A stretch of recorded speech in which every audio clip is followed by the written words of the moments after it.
Jaa, väga valmis. Vorm on väga hea ja juba väga ootame soojendust. Päris närvis olen. Mul siin käed on higised üle pika aja.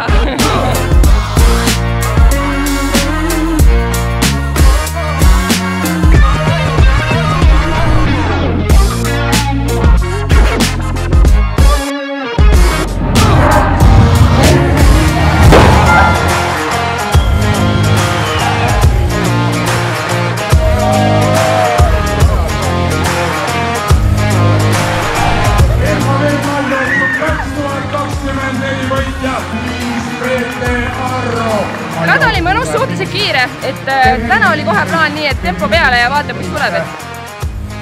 Väga kuumalt, aga väga ägedalt küll, vaadake seda medalit. Natuke raske oli, ma ei ole septembris saati jooksnud, aga tehtud. Väga raske, aga mõnus, alati raske teha jooksurajal.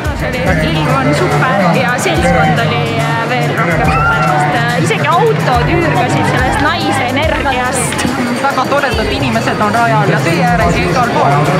Esimene kord joosta kuskil jooksuvõistlusel. See on super tunne, elagu Eesti nagu Seto kuningriik. Liis Peeter Arro, Helen Kell ja Pille Põhja-Eesti regionaalhaigla.